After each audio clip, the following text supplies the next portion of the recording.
নমস্কার, শুভ সকাল। সবাইকে স্বাগত জানিয়ে শুরু করছি আজকে নতুন ভ্লগ। আশা করছি আপনারা সবাই যে যেখানে আছেন ভালো আছেন, সুস্থ আছেন। ঘড়িতে সময় এখন 9টা বেজে 59 উঠেছি, 10 মিনিট মতো হবে। আর উঠে বাইরে চলে এসেছি, একদম দেরি করিনি। আর আজকে প্রচণ্ড রোদ উঠেছে। আয় হায়, আমার গাছের এই অবস্থা করলো কে, মানে কি বলবো, ঘুম থেকে উঠেই যদি এরকম একটা কিছু। এই বিল্লি যা, মানে পুরো যন্ত্রণার শেষ নেই। সর সর, মানে এই বিল্লিগুলো এত জ্বালাচ্ছে যে গাছপালা, মানে আমাদের ঘরের ভেতর রান্না করা মাছ মাংস সব খেয়ে ফেলছে। এই বিল্লি ঘরে ঢুকবি না। এই একটা বিল্লি ঢুকে যাচ্ছে ঘরের ভিতরে, যা ভাগ। মানে বিল্লি এত জ্বালাচ্ছে। আর এই যে এখানে বাবা আমার মানি প্ল্যান্ট তুলে ফেলেছে। এমনিতেই মানি নেই, তার মধ্যে মানি প্ল্যান্ট যদি তুলে ফেলে, এটা এক্ষুনি ঘরে ঢুকেই খাবে। যা, খাবে তো না, মুখ দেবে আর নষ্ট হয়ে যাবে। এখানে 2-3টে গাছ লাগিয়েছি আমি, এই একটা, দুটো, তিনটে, এই চারটে, এখনো জীবিত হচ্ছে না। কালকে গাছে জল দেবো ভেবে এগুলো এইটা ভরে রেখেছিলাম, আজকে আর জল দেওয়া হলো না। আর মা শীতের দিনে হাঁটার জুতো বের করে ফেলেছে। সেই সকাল থেকে নাকি কারেন্ট নেই, কখন কারেন্ট গেছে। আর বোনা এদিকে কত কাজ করে ফেলেছে, এই যে বাটাবাটি করে ফেলেছে এদিকে, মানে বাটাবাটি করে ফেলেছে না, বাড়ছে। তারপর এখানে রুটিও বানানো হয়ে গেছে। কে খাবে না খাবে সেই রুটি এখানে দুটো বের করা, মনে হয় এটা দাদার জন্য রেখেছে। এগুলোকে কাটাকুটি করতে হবে। আজকে আবার মাংস বের করেছে। এই মাংসটার মধ্যে কি পরিমাণ চর্বি, সেদিনকে ওই যে এনেছে, এর ভেতর থেকে প্রচুর ডিম পাওয়া গেছে। ডিমগুলো কি করেছে রে জানি না। আর এখানে আমি এখন চায়ের জল বসাবো। মিস্টার দাস তো আবার চা না দিলে উঠতে পারে না। তো আর মিস্টার দাসের জন্য পাউরুটি রেখে গেছে, এটা আজকে মিস্টার দাসকে দেওয়া হবে সকালের নাস্তায়, সকালের জলখাবারে আর কি। ডিম পাউরুটি জলখাবারে আজকে আছে হেলদি ব্রেকফাস্ট। এখানে আছে ডিম পাউরুটি, একটা চন্দ্রমল্লিকা ফুল সস দিয়ে বানিয়েছি। এখানে আছে দুধ, কলা, ডিম সেদ্ধ, আর এর ওপরে একটুখানি গোলমরিচ আর লবণ গুঁড়ো করে দিয়েছি।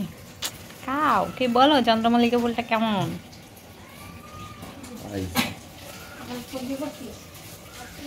ওই যে ডিম পাড়া মুরগিগুলো আমাদের রান্না হবে, তার জন্য এটা ম্যারিনেট করে রেখে দিয়েছি। এগুলো একটু শক্ত মুরগি তো, তাই ম্যারিনেট করতে হবে। ম্যারিনেট করতে হবে। এখানে মানে নরমালি মাংস যা রান্না করে তা দিয়ে ম্যারিনেট করছি। আদা রসুন আগে তুমি মরিচগুলো দিয়ে দিলাম, ধরবো কেমনে, ধর কিছু হবে না, ধর কিছু হবে না, তুই ধর আলাদা রেখে নে। কোন বাজে। আর এখানে ইলিশ মাছ এনেছে আজকে বাজার থেকে। এখান থেকে কালকে একটা গুরুদেবের বাড়ি নিয়ে যাওয়া হবে, তাই না। আর গুরুদেবের বাড়ি নেওয়ার জন্য যে এখানে শিং মাছ যে মানে রাখা হয়েছে, ও মটর ভরে গেছে। আর এই যে বোনা এখানে মাংসটাকে ম্যারিনেট করছে। ক ক ক এই মাংসতে অনেক তেল, তার জন্য বলেছে এক্সট্রা কোনো তেল দিতে না, যেই তেল আছে মানে মাংসের তেল দিয়েই হয়ে যাবে। দাগা আপনার রান না দাগাতে হবে না, এমনিই করো তো, কর ঠিক আছে। মাছগুলো মা কলকাতায় পাঠাবে আমার বরের সঙ্গে, তো সেজন্য মা বুঝে উঠতে পারছে না এই মাছগুলো কি করবে, ভেজে রাখবে নাকি কাঁচাই রাখবে নাকি ডিপ ফ্রিজে রাখবে, সেটাই মা ভাবছে। মোটামুটি হাফ রেডি হয়ে গেছে, যাব একটু ব্যাংকে, সেখান থেকে কি সেটা একটা যেন কাগজ আনতে হবে, জানি না। তো সেজন্য আমি রেডি হয়ে গেছি, বোনা ওইদিকে রেডি হবি তো রেডি। তুই রেডি হবি গো, এই যে জামা পরে রয়েছে সেটা পরে যেতে চাস? না এই জামা পরে তো যাবো না, জামাটা চেঞ্জ করবো। এটা কি, এটা ভীমরুল কারের কাছে এসে ব করে গেল, মিউজিকই দেয়। আচ্ছা যাই হোক, জামা চেঞ্জ করবো এমন সময় মিস্টার দাস বলছে মিস্টার দাসের কোনো শার্টই নাকি আয়রন করা নেই, সেজন্য এখন আমাকে আগে শার্ট আয়রন করতে হবে, তারপরে হচ্ছে আমি নিজে চেঞ্জ করব।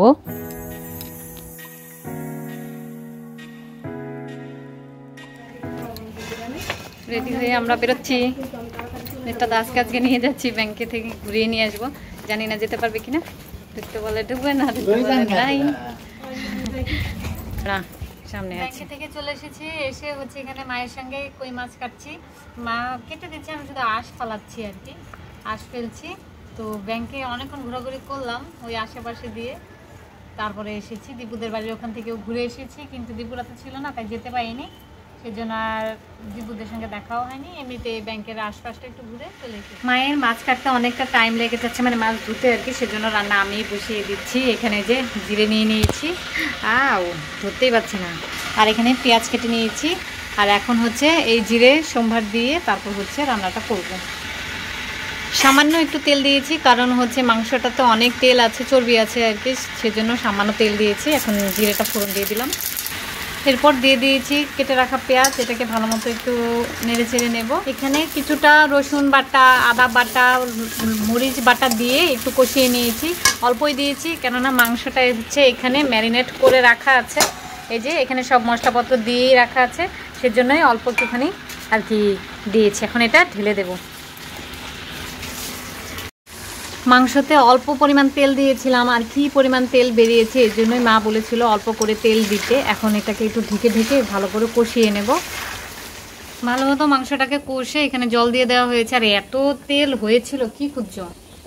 আর এই চুলায় হচ্ছে মাছ ভাজা হবে, কই মাছ, সেজন্য মা কি পরিমাণ তেল দিয়েছে, আর তেলটা কি পুড়ছে বাপরে বাপ। সেদিনের মুরগি থেকে যে ডিমগুলো বেরিয়েছিল, মানে এই মুরগিরই, এটাও এখন দিয়ে দেবো। শুধু কুসুমগুলোই ছিল, দিয়ে দিলাম।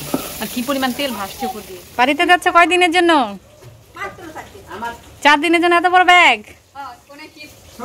অনেক শীত।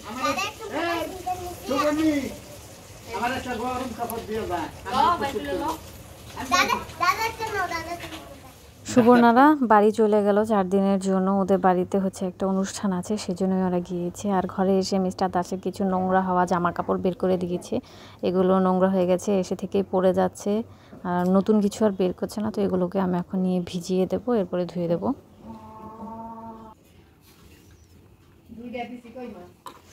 দুটো কই মাছ, দুটো ইলিশ মাছ, একটা ইলিশ মাছের মাথা, আবার ডিম, আবার মাংস, নাকি চিকেনের সঙ্গে একটা ডিম আছে, ইলিশ মাছের মাথা, কই মাছ, ইলিশ মাছ ভাজা, ইলিশ মাছের ডিম। রীতিমতো মিস্টার দাস খাবার দেখে ভয় পেয়ে গেছে, এত মাছ তো কোনোদিনও খায়নি, তো আমি দায়িত্ব নিয়ে আজকে মিস্টার দাসকে মাছ খাওয়াবো। খেতে বসেছে, খেতে বসেই ভয় পেয়ে যাচ্ছে, এ নাকি এত মাছ খেতে পারবে না। আজকে আমি নিজে দায়িত্ব নিয়ে এই মাছগুলো বসে বসে খাওয়াবো। ইলিশ মাছটা ঢাকা দিয়ে দিলে কেন? চাপা চাপা কেন দিয়ে দিলে? ইলিশ মাছও খেতে হবে, সবই খেতে হবে, কোনো কিছু ফেলা যাবে না, সব খেয়ে নিতে হবে। 5:32 এখন বাজে, বাইরে হয়ে গেছে অন্ধকার, মাত্র খেয়ে উঠলাম দুপুরের খাবার খেলাম মাত্র, এখনও স্নান ধান কিছুই হয়নি, স্নানে যাব। কাপড় ভিজিয়ে রেখেছি কতগুলো, আবার কাপড়গুলোও ধুতে হবে, মানে কি বলবো, সময় কিভাবে চলে যাচ্ছে বুঝেই উঠতে পারছি না। 6:40 বাজে এখন, স্নান করে এসেছি, এসে হচ্ছে সন্ধে দেখিয়েছি, ওই যে ধুনো দিয়ে দিয়েছি, এই যে সন্ধে দিয়ে দিয়েছি। এখন হচ্ছে এই তেলের বোতলটা আছি, দাদুর ওখানে হচ্ছে প্রদীপ জ্বালিয়েছি, তার মধ্যে তেল জ্বালিয়ে দিয়েছি, দুটো প্রদীপ, একটা আমার দাদুর সমাধিতে আর একটা হচ্ছে তুলসী মণ্ডপে। তখন তো হাফ, মানে ওই যে অর্ডিন্যান্সে যাওয়ার জন্য হাফ শার্টটাকে আয়রন করে রেখে গেছিলাম, এখন পুরোটাই আয়রন করব, এভাবেই রেখে দিয়েছিলাম, এটাকে আর হাতও দিতে দিইনি। এখন আয়রন করে এটাকে গুছিয়ে রেখে দিই, এটা আর পরার দরকারই নেই, কি বল, আর শুধু শুধু লাভ আছে পরে, এটা আয়রন করে দিচ্ছি, গরম হয়েছে, আয়রন করে দিচ্ছি, বাড়ি নিয়ে চলে যাক একদম, ঠিক না বল? ঠিক আছে, এখন এটাকে আয়রন করা শেষ হয়ে গেল আমার। এই কালকে যাব হচ্ছে আমাদের গুরুদেবের বাড়িতে আমার মায়ের, তো সেখানে আমি এই ড্রেসটা পরবো, এই ড্রেসটাকে একদম আয়রন করে রেখে দিলাম, আর মিস্টার দাস এটা পরবে, তো এটা প্রায় কাছাকাছি মিলে যায় আর কি, সেজন্য এই জামাটা আমি বের করলাম। এই জামাটা একদমই নতুন, আমার পুজোর জামা, পরাই হয়নি, তো এটা পরে কালকে হচ্ছে যাব। আর এই শার্টটাকে আয়রন করে ফেলেছি, এটা আর পরতে হবে না, এটা একদম ব্যাগে ঢুকিয়ে দিই, তাহলেই হয়ে যাবে। বোনা সারাদিনে এতক্ষণে খাচ্ছে ভাত, কি খেলি? কি জানে, সর্ষে ইলিশ খেয়েছি, কেমন হয়েছে? মোটামুটি আমার কাছে তো হেভি লেগেছে আজকে, সর্ষে ইলিশটা দ্য বেস্ট হয়েছে, দ্য বেস্ট হয়েছে। খা খা খা। এখন কি দিয়ে খাচ্ছিস? সেই শক্ত মুরগিটা? হ্যাঁ, প্রচুর শক্ত বলে। তুই খেতে পারছিস? আমি এক পিস নিয়েছি, এখন খেতে অল্প শুকিয়েছি, একটু খেয়েছিস? খেলাম মাংসের ডিম। কেমন লাগলো খেতে? মুরগির ডিম তো নর্মাল ডিমের মতোই লেগেছে, ভালোই লেগেছে, মন্দ নয়। মাংসের ঝোলটাও ভালো হয়েছে, কিন্তু মাংসটা কাঁচা হয়েছে। মা এখানে চালের গুঁড়ি বের করেছে, পিঠা বানাবে, চিতই পিঠা, মাংস দিয়ে খেতে ভালো লাগে, সেজন্য আর কি মা এখন এটার গোলা হয়তো গুলবে। আর ওইদিকে চা বানানোর জন্য আমি ভেবেছিলাম দুধ জাল করব, কিন্তু জালও করিনি। আর মিস্টার দাস চলেও গেছে কোথায় জানি, খুঁজে পাচ্ছি না। ঘুম থেকে উঠে, না ঘুম থেকে না, আমি তো ওই বোনার স্টুডেন্টগুলোকে একটু পড়াচ্ছিলাম, তো তারপর দেখি যে কোথাও জানি গায়েব হয়ে গেছে। তো যাই হোক, কয়েকদিন থেকে তো বাবু এই ডাবগুলো পেরে রেখেছে, সেগুলোর কাটা হচ্ছিল না, সারাদিনে তো সময় পাওয়া যাচ্ছে না, সেজন্য আমি সন্ধ্যাবেলায় এগুলোকে কাটছি। তো শুনেছি নাকি সন্ধ্যের পরে হচ্ছে এই ডাব খাওয়া নাকি যায় না, আমি জানি না ঠিক। তো কেটে রাখবো, যদি খাওয়া যায় তো খাবো, আর না হলে কালকে সকালবেলা খাওয়া হবে। এখন হচ্ছে কেটে রাখি। একটা অলরেডি চুলেছে, অনেক কষ্টগুলো ছাড়ানো, অনেক কষ্ট হচ্ছেও। এই একটা হয়ে গেছে, এখন এটা করবো আর এটা করে রেখে দেবো। একবার করছিলাম, আবার দৌড়ে চলে গেছি, ওই যে কীর্তনের দল নাকি এসছে, ওখানে দৌড়ে চলে গেছি। এখন এই তিনটাকে করে ফেলি, কেটে রেখে দিই, কালকে তো সারাদিনে মনে হয় না সময় পাওয়া যাবে। তো আজকে এই হচ্ছে কেটে রেখে দিই, কালকে সকাল সকাল খেয়ে তারপর যাওয়া যাবে। দাঁড়া, ও পাশে আরাধারা মন্দিরা বাজাচ্ছে, আর আমি কিছুক্ষণ পর পর ডস খাচ্ছি, ভাবছি যে কীর্তনের দল চলে আসছে, তো সেজন্য একবার দৌড়ে গিয়ে এগুলো রেখে তারপর ঘরে ধূপ জ্বালানোর জন্য আজকে ভেবেছি ধূপ জ্বালিয়ে দেবো। সেজন্য হচ্ছে নারকলের ছোবড়া কেটে রেখে এসেছি, এবার এলে তারপর ঝটপট করে। অবশ্যই এই জায়গাটা একটু লেপা দরকার ছিল, এটাকে কেটে তারপর ভাবছি যে লেপে দেবো। ততক্ষণে এটা আমি হাতে কাছে শেষ করি।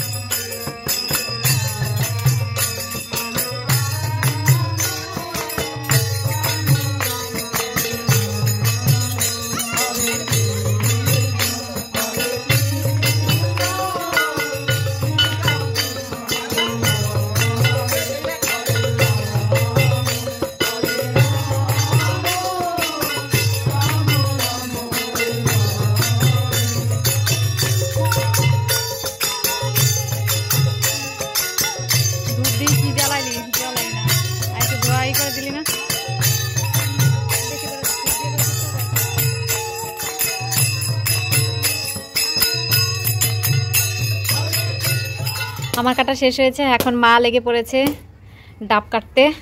এখন মা কাটছে এই একটা ডাব, আর আমি এখানে একটা কেটেছি। আর এটা কচি ডাব, আর এটা নাকি নারকল হয়ে গেছে। এই দুটো একদম খোসা ছাড়িয়ে নিয়েছি, সবুজ অংশটা এটা ছাড়াতে হয়নি, কারণ এই দুটো না হলে পারা যাচ্ছিল না, সেজন্য মা এখন একটা কেটে। মা এইদিকে পিঠা বানাচ্ছে, এই পিঠাগুলো তো খুবই সুন্দর হয়েছে, অনেকটা ফুলে গেছে। জামাই বাবুজির জন্য পিঠা বানাচ্ছে, এখন জামাই বাবুজি জানি না কোথায় আছে। এখন এই পিঠাটা আমি খেয়ে নেব। তুই খেয়েছিস পিঠে? না। কেন খানা? এই পিঠাটা খুব সুন্দর হয়েছে, তো এই পিঠাটাই আমি খেয়ে নিচ্ছি। হ্যাঁ, এবার মিতা এসে গেছে, মিতো কাটার জন্য এসে গেছে। কি জল বেরিয়ে গেল? জল বেরিয়ে যাচ্ছে, সেজন্য এই যে এই বদমাইশের মিতো একটু বন্ধ কর না। এই বদমাইশের জামা কাপড় আমি আর মা মিলে ধুয়ে দিই। এই যে আজকে এতগুলো জামা কাপড় আমার মা আজকে ধুয়ে দিয়েছে, আর এই বদমাইশ আজকের জন্য আবার এই সাদা শার্টটা বের করেছে। সেদিন আমি ধুয়ে দিয়েছি, আজকে না বের করলেই হতো। কালকে পরে যাবো না? কোথায়? কালকের জামা শার্ট আমি রেডি করে আয়রন করে রেখেছি। নীলটা না, অন্য একটা কালার। বদমাইশ কেন রে তুই আমার মাকে দিয়ে এরকম ধোয়ালি শার্টটা? তোমাকে দিতে বলেছিলাম, তুমি ফাঁকিবাজ। আমি ফাঁকিবাজ না, আমার মা ধুয়ে দিয়েছে, তো আমি কি করব। ঠিক আছে চলো, এখন তোমাকে খেতে দেওয়া হবে পিঠে। দেব দুঘা পিঠে, পিঠে দেব দুঘা। চলো চলো চলো, এখন চলো। আমার মা ডাকছে অনেকক্ষণ থেকে, সেই কখন থেকে ফোন করছে। মা পিঠা বানাচ্ছে আর খুব বিরক্ত হচ্ছে। গরম গরম পিঠা সুন্দর হচ্ছিল, এখন পিঠার কি অবস্থা, কি হালচাল বলতে পারছি না, সেজন্য। হ্যাঁ, আর নগর কীর্তনে এসেছে লোক, সবাই দেখতে যাচ্ছিল। তুমি কোথায় চলে গেলে? তোমাকে আমি খুঁজেই পাচ্ছি না। বলছে ফোন করো, আমি বলছি আমি জানি না কোথায় আছে। খেতে বসে গেছেন, এখানে 3টে পিঠা দেওয়া হয়েছে, আর হচ্ছে একটু মাংসের ঝোল দেওয়া হয়েছে। ভাষা ইউটিউবারে ছড়াছড়ি, প্রচুর ইউটিউবার ভাষা। এই যে কলকাতার পিওর ঘটি শুটকি মাছ দিয়ে খাচ্ছে, মজা করে চেটে চেটে খাচ্ছে না। শুটকি ভর্তা কি অনেক মজা, ওনারা কখনো খেতো না, গন্ধ লাগতো, কিন্তু এখানে এসে খাচ্ছে, টেরই পাচ্ছে না। অনেক মজা বলে হয়েছে না?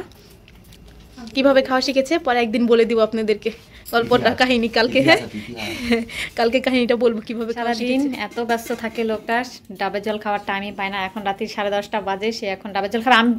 আমি করে দিচ্ছি, ঢেলে দিচ্ছি, সাদা শার্ট নষ্ট হয়ে যাবে।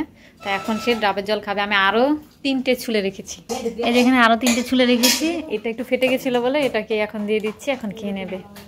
রাতেবেলা খেতে যাচ্ছিল না, আমি বলেছি খেলে কিছুই হবে না। পিঠা খেয়েছে, তার মধ্যে এই যে এতটা আবার রেখে দিয়েছে। মানে কোনো খাবার নষ্ট না করলে দুটো পিঠা দুধে ভেজানো হয়েছে, সরা না ঢাক্কানটা, এক্ষুনি নিমেষের মধ্যে এবার ঢেকে রাখলো। দুটো পিঠা হচ্ছে দুধে ভিজিয়েছে, তাতে হয়নি। এখন ওই যে কড়াতে যতগুলো দুধ আছে সবগুলো এই হাঁড়িতে ঢেলে এই হাঁড়িতে চিতই পিঠা ভেজানো হবে। আর বোনা এই চিতই পিঠা খাওয়ার জন্য পাগল হয়ে গেছে। আমার মা সচরাচর ভালো একটা পিঠা চিতই পিঠা বানাতে পারে না। আজকে সুন্দর হচ্ছে, খুব সুন্দর হচ্ছে, খেতেও ভালো লাগছে, নরম তুলতুলি। বললি লাগাই দিলি তো। তাই আমার তো তুলতুলা পিঠে 11:48 এখন বাজে। ভেবেছিলাম যে তাড়াতাড়ি করে খেয়ে দিয়ে শুয়ে পড়বো, খাবো না করে আবার ভাতও খেয়ে নিয়েছি, পিঠাও খেয়েছি, ভাতও খেয়েছি। আর কালকে ভেবেছি সকাল সকাল ঘুম থেকে উঠবো, উঠে হাঁটতে যাব বাবার সঙ্গে। আমি বোনা যাবে, বোনা যাবি তো? দেখা যাক। আমরা যাবো, সবাই মিলে যাবো আর কি বাবার সঙ্গে হাঁটতে, এই ঠিক করা হয়েছে। তো এখন ঝটপট করে মুখ টুক ধুয়ে শুয়ে পড়বো। তো আজকের ভিডিওটা আমি এ পর্যন্তই রাখছি। যদি কিছু ভালো লেগে থাকে তাহলে অবশ্যই লাইক কমেন্ট শেয়ার করতে ভুলবেন না। দেখা হচ্ছে আপনাদের সাথে পরবর্তী একটি নতুন ভিডিও নিয়ে। ততক্ষণ পর্যন্ত আপনারা সবাই ভালো থাকবেন, সুস্থ থাকবেন। Tata, good night, bye. আবার যেন দেখা পাই।